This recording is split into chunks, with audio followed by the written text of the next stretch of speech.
Hello and welcome, dear ones. This is Dion Ruff Sloan, and we are here for another 21st Century Priestess interview where I talk to people about their spiritual journeys and how they got to where they are today. And I know I've said this multiple times, but I get to hang out with the coolest people. And I love doing this because I love talking to all of the cool people I know. So let me introduce you to another one of those cool people I know, Miss Melody LeBaron. She is a priestess process facilitator. She is an author. She is doing really phenomenal work with dismantling white supremacy. And she has had many diverse priestess circles. And I am so excited for you to get to know her in the ways that I have gotten to know her. Hello, Melody, and thank you so much for taking time to be with me today. Hello, Deanna. Thanks for the opportunity. So take me back, and we're probably going to go multiple places, but take me back to where you were when you first discovered the priestess process. What was it that you were looking for? Well, I didn't actually know I was Mm, looking for the priestess process. I've had 30 homes in my 64 years. So I've lived all over the US and Canada. Both my parents are from small towns near the Canadian Rockies in the prairie. And so I've had this vast spiritual geography, and I've taken multiple courses, including the Avatar courses, which are wonderful. So I really had learned to use my consciousness, to be deliberate, just had overcome a lot of trauma from my past. And I was taking natural rhythms courses, which I was mm, loving. And then I heard about Priestess, and everything in me just backed up. I was just mm. like, no, Priestess. And I grew up in a very conservative Mormon household. And Okay. so in my upbringing, only men could have the priesthood. Only men could serve in those ways. Mm, And so I had that reaction, and I was like, okay, what's that? And I actually decided, in spite of the feeling of sort of trepidation I had, I mhm. decided to go forward. And the priestess courses I've been involved in have been the most, beyond anything I've ever done, empowering experiences I've ever had. Not just because of the teachings, the transmission of the teachings and the initiations, but because it involves the body Mm, in ways that my other training was more about the mental aspect. mhm. And it's changed my entire life, top to bottom, inside and out. Beautiful. And that's kind of a thread that I hear quite frequently, in that it connects in ways that are almost difficult to describe, but so embodied that and impactful that it does end up creating this ripple effect out throughout all of the places in your life. And as you a- after you emerged, did you immediately start on the process of facilitation, or was it something that you just kind of waited a little bit to integrate a little bit before you started? I knew immediately. Mm, I mm, knew immediately. Well, I mean, priestess, uh, in my first course with Bonnie Salomon, my heart was just singing. And I mm, knew I wanted to be able to do this for other women. Um, and yeah, definitely, even before I had finished my high priestess course, I had asked my facilitator to, could I do the facilitator training? And I feel so blessed to be in this Nicole Christine lineage. mm. Nicole Christine was passionate about diversity and passionate about equity and inclusion. And I feel like I'm carrying that on for her. Mm, mm, Yeah, mm, mm. I really love that. Mm. And so we talked a little bit before we got recording that you have been blessed to really call forth a diverse group of women each time that you have put the call out to do this priestess. And what in experience has been the key to really calling forth the diversity? Well, first of all, it's me just aligning with Nicole's vision that Mm, this is not just a white women's process. mm-hmm, This is a process for women of all creeds and nationalities and colors and what have you. I've got a trans woman in my current circle. So it's for me, this is, I recognized when I was in circle that I was learning as much, if not more, from my sisters in the circle mm, than I was from the transmission of the teachings. And I recognize it's a very unique container of sisterhood and connection. And that I've been in circles mm-hmm, in my process where it was just all white women. And I recognized from my other experiences in the world, because I grew up going to a high school that was probably 60-70% African American. mm, And I recognized that I was not having a fullness mm, of perspective in the white women only circles. So I just vowed that my circles were going to be diverse. gorgeous, gorgeous, gorgeous.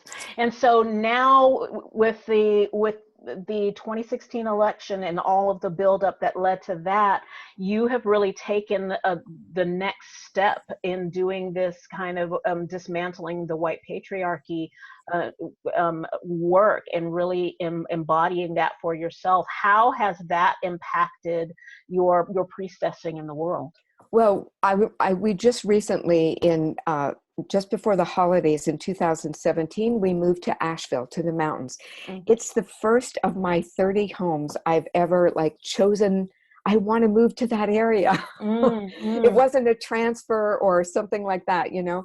And my husband had retired. This is going to be our retirement home.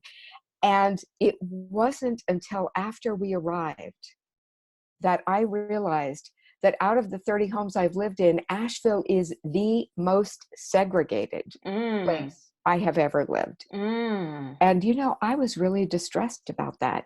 I have always been able to worship with people of color, to be in groups with people of color.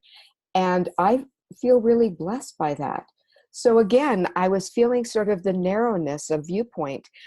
And we got involved in a church, and there's two or three people of color in this church of 500.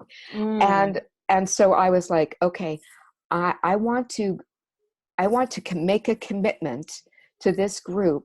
If I can be on the social justice committee, if I can form a racial equity team. And so people at church know me as the white supremacy lady, mm, because to me, it's not racism. Really, racism is a result of white supremacy. So we have to call a thing a thing. right. And for all of us, whatever color we are, we have to depatriarchalize and decolonialize our consciousness. We have to sort out what's helpful and what's limiting. You know, the biggest pillar of white supremacy is perfectionism. Mm, Well, mhm, you know, mhm, when I learned that, and I learned that a while back, and I learned that during a course I was taking. It was an all white women's space, and it was about racism. And we were looking at it through the lens of how uncomfortable it can be to be advocates and allies for people of color when we're white. Um, because we're going to make mistakes. mhm, mhm. We're going to do it wrong. We're going to get called out. And I have been called out publicly. It's very uncomfortable. It's very embarrassing. And what I realized was being triggered in me when I was called out for making a mistake is the perfectionism. Mm, And you know, Dion, back in the 80s, I suffered with an eating disorder. And right. I had a doctor who told me that I was probably going to die. I was so severely anorexic and bulimic that I the way I controlling the way I looked and making that perfect in Mm, this patriarchal viewpoint that was our collective consciousness at that time was the most important priority I had. mm, mm, And I recognized, you know, if I look at dismantling racism and my work in advocacy and activism as I've got to do it perfectly. I have to be Mm, careful so I don't make mistakes or I'll get called out. right. I was going to have a patriarchal experience of that. Mm, Or I could simply choose to let go of the perfectionism, to recognize when it was, heating me up and embarrassing me, and just say, I choose to take this being called out as an offer to mature myself. mm, And so it's, for me, it's a way of letting go of those um, pieces of my consciousness that as a child I just soaked in because it's part of the overculture. right, right. It's everywhere. Yeah, it And is. so, and what I tell my priestesses is, if you're not directly and deliberately taking on the patriarchy within, the colonialization within, you're not doing it right. Mm, Yeah. mm, mm. So it really gives us a more relaxed environment in which to let go of perfectionism, make mistakes. The container of friendship, fortunately for me, with my friends of color has been so strong. The sisterhood, the love has been so strong that I can make a mistake and make amends and be forgiven, and we carry on. Mm, mm. And I think one of the things that that comes up a lot in the circles that I've been in is that um, there really is this deep fear of getting it wrong. We've been trained that we have to strive for the right answer. We have to strive for and we don't want to be judged, but we're turning in, even in school, we're turning in these papers and we're getting judged, and if we don't And do the right answer and all of this, we're continually striving to do it right, do it right, do it right. No room for mistake, no room for error. And then you don't get, when you do hit see the mistakes, no one tells you it's okay. right. No one tells you it's okay to make mistakes. Please make mistakes, because that's where the learning occurs. Get That's where comfortable being uncomfortable. exactly, exactly. And for me, I just can't do this whole thing behind that mask of perfection. I wore that mask for 35 Mm, years I wore that mask as a Mormon, and I had to graduate myself from that whole system. And mm, part of that was just taking off that mask of it's always perfect. I'm always on top of things. mm. And Yeah, there's a level of vulnerability that comes with allowing yourself to not be perfect. But I feel like it's ultimately more supportive. Have you found that it's more supportive to allow yourself abs- to be in your vulnerability? absolutely. When I've been a professional organizer since before that was a term. Mm, In all the moves we made as I was growing up, I was the one who helped my mother pack, unpack, organize things, decorate. And then I moved so much myself. And I found when I was in my early 30s, we were going through just a series of trials. My then husband was very ill. He almost passed. It was, our kids were sick, and my normal capacity for keeping order mm, just dropped away. I couldn't keep up with three in diapers at one time. I mean, it was just so stressful. And I realized I took a parenting class, or went to a parenting conference, and there was a brochure about uh, organizing your home. And I thought, well, I don't need that. I know how to do that. And, and then a humbler part of me said, wait, remember how those rooms in your house look? Maybe you actually do need that. mm. And so before that, I had been working with the whole motto of a place for everything and everything in its place. Right, right, right. But this brochure taught me how to use an engineer's systems mindset. Mm, And I'm not an engineer. I'm not that left-brained. And so it really helped me to understand how to create order from a different perspective. And once I had done it for myself and dug myself out of the mess I was mm, in, I was able to help others because I was vulnerable enough to say, my house looked like a hoarder's house for a while there Mm-hmm. because of all the moves and all the stress.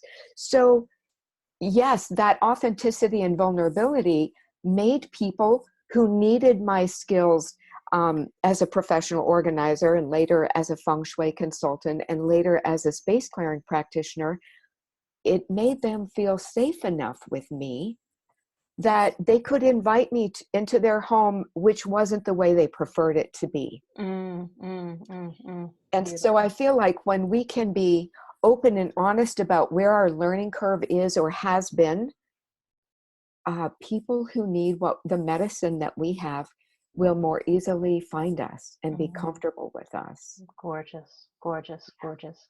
And what have you found with all of these different transitions and with the priestess kind of running throughout that? What has been the medicine of your priestessing?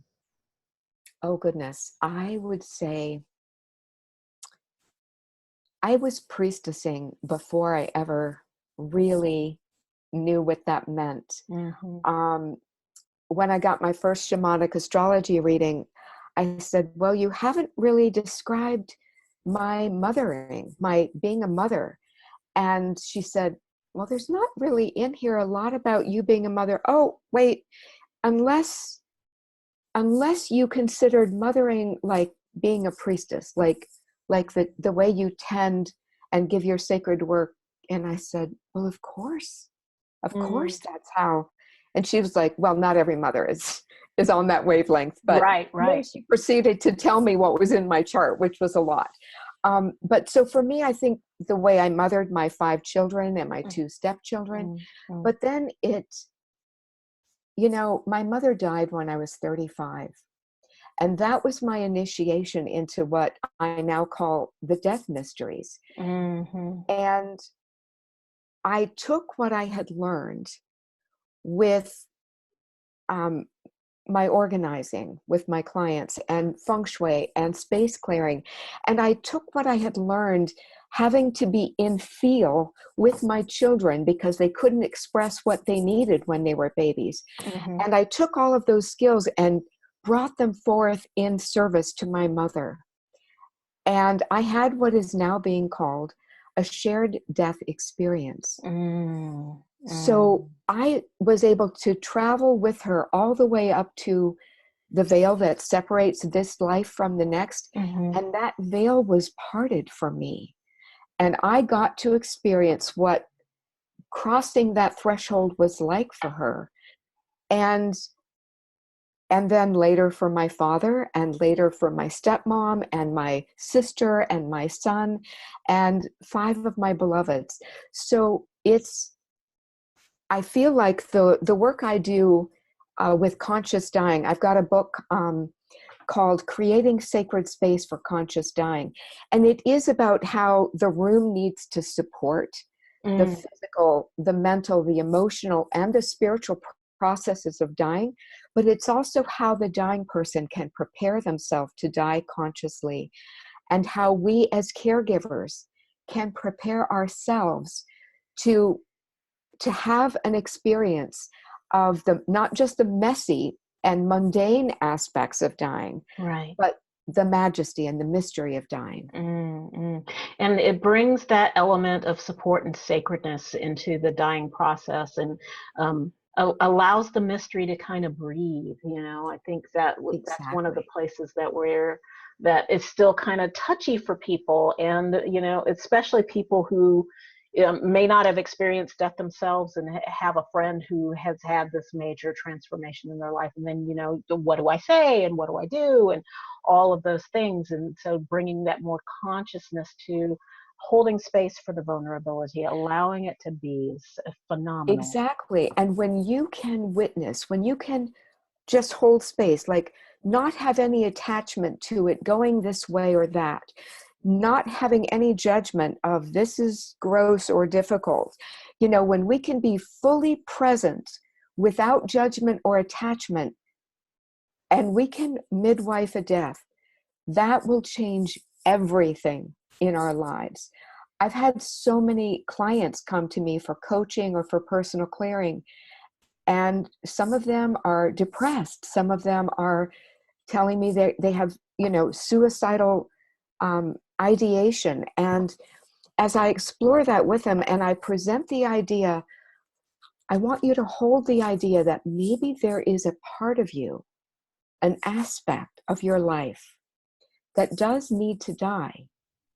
And so how can we be fully present with no judgment, with no attachment, and witness what needs to die so that what is needing to come forth from you can come forth. Mm-hmm. And it's such a helpful thing to approach a shamanic death that way, to approach the death of an aspect of ourselves, rather than to medicalize it or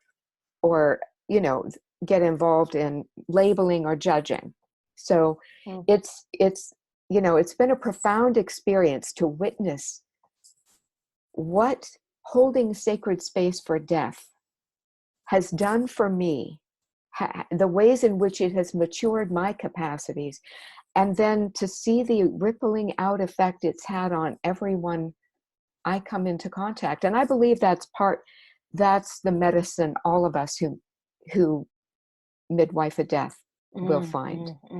And in your death midwifery, do you find that there's a lot of similarities to what we're going through now with the dismantling of white supremacy and patriarchy? Absolutely. We are at the turning of an age. And so all the structures that we have always been able to believe in and have trust in, our government, our churches, it's all the shadow aspect of all of these structures and forms are coming to light. And they're literally, these structures are coming apart in front of us. And it's mirroring what's happened in my own life, and the journey that I've had to make out of putting my trust in these structures and literally creating a way to be with the divine that is a partnering rather than a one up, one down relationship with the divine. Because you can only receive certain guidance and certain wisdom and certain counsel when you consider the divine to be above you, a parent, and you the child, rather than you considering yourself an aspect of the divine, and you are partnering with the divine. You are partnering with your land, with your home, with your spouse, with your shadow, with your children, rather than, being in dominion over them. Right. Ah, Melody, you are doing phenomenal work. This has been really a phenomenal, just talking and just seeing the correlation between the death mysteries and what we're experiencing now, and really being present to holding space to all of that. And so I feel like this is kind of a redundant question, but I'm going to ask it anyway. What does it mean to you to be a priestess in the 21st century? I feel like women are being called to the front lines. I feel like we are being called to hold space for our own shadow, for our own fears, and also to step up and to step out and hold space for the shadow and the fears of everyone in our circle, the men in our lives, the children in our lives. I just feel passionate about empowering women to really step into their priestess and high priestess role, because we are really midwifing the death of an age, of a whole patriarchal cycle. And we are preparing ourselves and the collective to hold the space for something new to come in, not matriarchy and not patriarchy, but something that combines the best of both, something that partners, something that does not involve a one up, one down dominator relationship with everything. Beautiful.